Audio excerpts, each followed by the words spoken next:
সিলেট। এক্ষুনি শুনবেন স্থানীয় সংবাদ এবং বাকি কয়েকটি অংশ ঢাকা কেন্দ্র থেকে রিলে করে আপনাদের শোনানো হবে। আসসালামু আলাইকুম। সন্ধে ৭টা, বাংলাদেশ বেতার সিলেট সংবাদ পড়ছি সুদীপ্তা দে টিনা। চায়ের রাজ্য হিসেবে খ্যাত মৌলভীবাজারে অবশেষে স্বস্তির বৃষ্টি নেমেছে। এতে জেলার ৯২টি চা বাগানে প্রাণ ফিরে পেয়েছে। বৃষ্টির ছোঁয়ায় চা গাছগুলোতে গজাতে শুরু করেছে কুঁড়ি ও পাতা। চলতি বছরের শুরুতেই প্রচন্ড খরায় পুড়ে গিয়েছিল বেশিরভাগ চা বাগানের চা গাছ। দেখা দিয়েছিল লাল রোগের প্রাদুর্ভাব। শুকনো আবহাওয়ায় নতুন পাতার দেখা মেলেনি। কয়েকদিনের বৃষ্টিতে চায়ের পাতায় ফিরে এসেছে সজীবতা।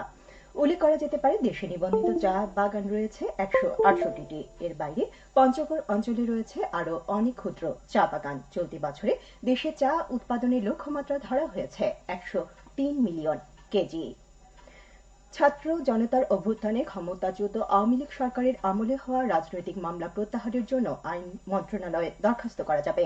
আজ সচিবালয়ে রাজনৈতিক হয়রানিমূলক মামলা প্রত্যাহার করার বিষয়ে মন্ত্রণালয় পর্যায়ে গঠিত কমিটির সভায় এই সিদ্ধান্ত নেওয়া হয়।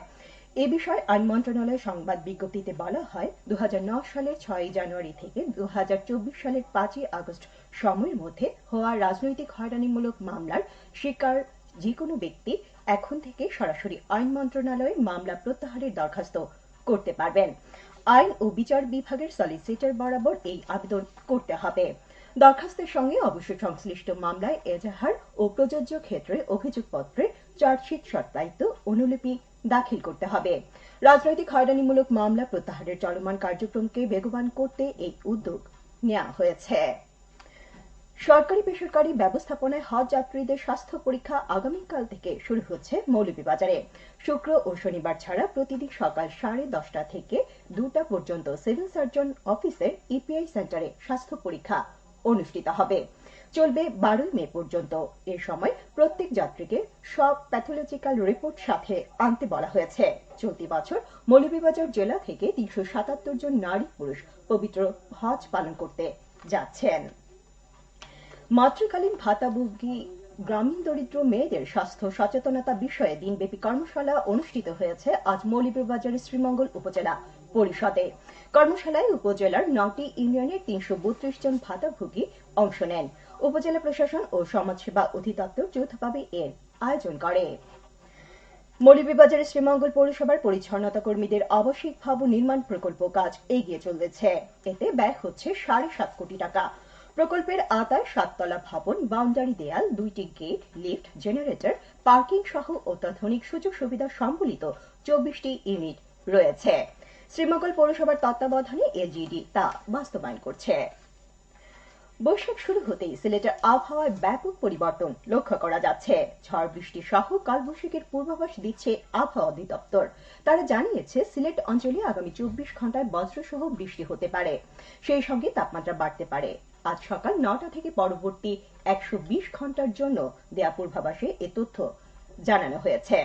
এতে বলা হয়েছে, বঙ্গোপসাগরে সৃষ্ট লঘুচাপের বর্ধিতাংশ পশ্চিমবঙ্গ ও তৎসংলগ্ন এলাকা পর্যন্ত বিস্তৃত রয়েছে।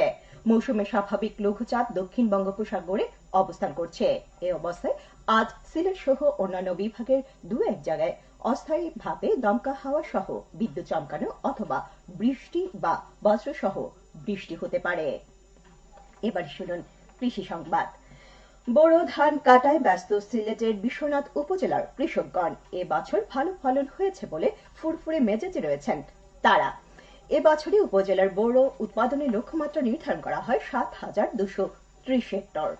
গত বছরের চেয়ে এবছর 66 হেক্টর বেশি জমিতে বোরো আবাদ হয়েছে।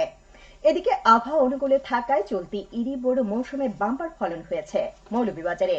জেলায় লক্ষ্যমাত্রার চেয়ে 40 হেক্টর বেশি জমিতে বোরো ধানের আবাদ হয়েছে। চাষাবাদ হয়েছে ৬২,১৪০ হেক্টর জমিতে। এই পরিমাণ জমি থেকে 2,48,400 মেট্রিক টনের বেশি ধান উৎপাদিত হবে বলে আশা করা যাচ্ছে। খেলার খবর, ক্রিকেট। স্বাগতিক বাংলাদেশ ও জিম্বাবুয়ের মধ্যকার প্রথম টেস্টের প্রথম দিন শেষে 124 রানের পিছিয়ে আছে জিম্বাবুয়ে। সিলেট আন্তর্জাতিক ক্রিকেট স্টেডিয়ামে আজ প্রথমে ব্যাট করে বাংলাদেশ 191 রানে সবাই আউট হয়ে যায়। জবাবে সফরকারীরা ব্যাট করতে নেমে কোনো উইকেট না হারিয়ে 67 রান সংগ্রহ করে। আগামীকাল খেলার দ্বিতীয় দিন। সবশেষে আবহাওয়া। রাত 1টা পর্যন্ত পূর্বাভাসে বলা হয়েছে সিলেট সহ পার্শ্ববর্তী এলাকার জন্য কোনো সতর্কবাণী নেই এবং কোনো সংকেত দেখাতে হবে না। আজ সিলেটে সর্বোচ্চ তাপমাত্রা ছিল 31.4 ডিগ্রি এবং সর্বনিম্ন 23.2 ডিগ্রি সেলসিয়াস। বাতাসের আর্দ্রতা ছিল সকালে 65% এবং সন্ধ্যায় 68%। আগামীকাল সিলেটে সূর্যোদয় হবে 5টা 25 এবং অস্ত যাবে 6টা 17 সংবাদ শেষ হলে আমাদের পরবর্তী স্থানীয় সংবাদ প্রচারিত হবে আগামীকাল সকাল 8টা 10। ঢাকা, চট্টগ্রাম, রাজশাহী